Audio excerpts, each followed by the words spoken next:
E que lles dirías aos rapaces? Porque hai moitos rapaces que agora están defendendo a idea de que con Franco se vivía mellor, non sei que. Que lles dirías a esa, como ti como persoa que viviu a esa etapa? Que lles dirías aos nenos agora, dos tempos de agora, que uns defenden o de Franco, según tamén as casas, que lles dirías ti a esos nenos que están, que son de dereito, que as dictaduras non son dos ultraderechas e de nin a de todos? izquierdas nin a de dereitas, as dictaduras non son boas, hai que ir sempre ca democracia.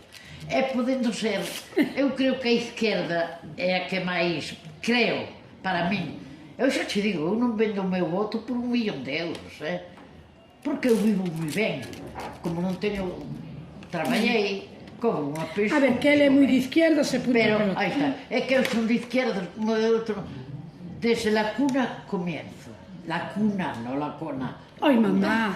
Comienzo a ser de izquierda. Yo salí con un libro de mi madre debajo del brazo. Es que ella ya todo, mis abuelos, todo, quieres? o sea, que decir, cuando ya nació, los hermanos, los 5 son mayores que ella. Ella, y tienen otra hermana, el que mira, fusilaron mi hermana Argimiro, bueno, estuvo 8 anos en o Duero e tal, despois trouxeron para Vigo, en Vigo estuvo non sei cantos, un lote, pero despois tamén o indultaron e quisanos e tal, pero o que se suele dicir, de izquierdas.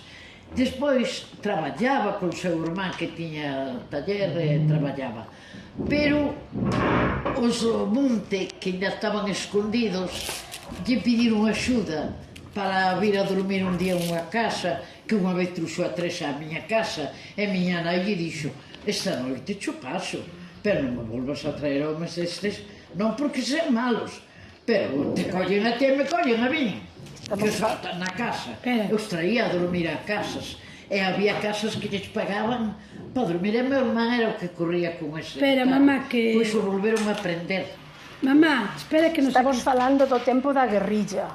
Sí. Da guerrilla De que se Argimiro. implicou Argimiro, especialmente Argimiro, na Silva. Hubo unha célula moi importante anarquista no ano 46 e 47. E ele vos está falando, Maruxa, estamos falando da implicación que tiña o seu irmán Argimiro Seijas Díaz precisamente en esa célula anarquista. Levaron a Marcelino, levaron a Fernando e levaron a Argimiro con moitos outros rapaces da Silva no ano 47, rematara hai ben tempo a guerra.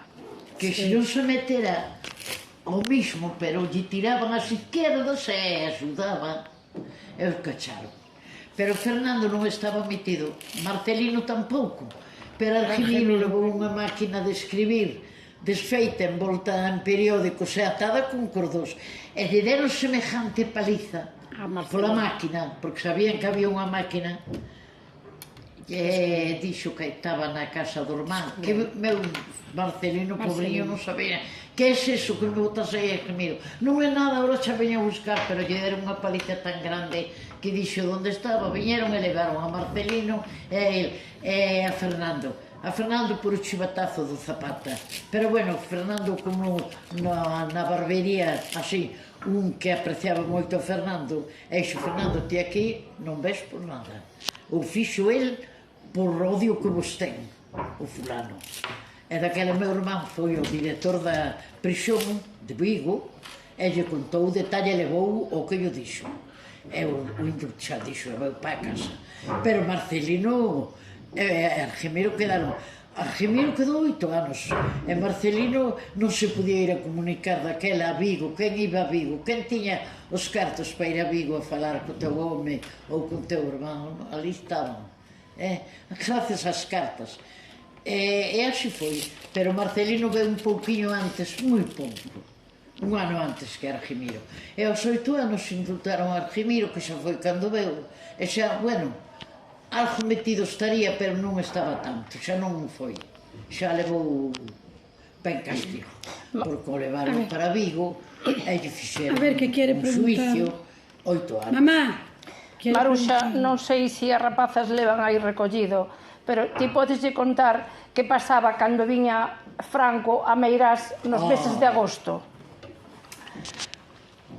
os detinían, os que estuveron presos por política, os detinían os días que Franco estaba aquí en Galicia. E un viciño noso, que era policía secreto, nunca andaba de policía, andaba de clase, por meu irmán sempre puxo, este non va a la cárcel, por este pongo yo. E nunca foi. Non cometeron o Gil, tal Gil, Fernando Gil, morreu.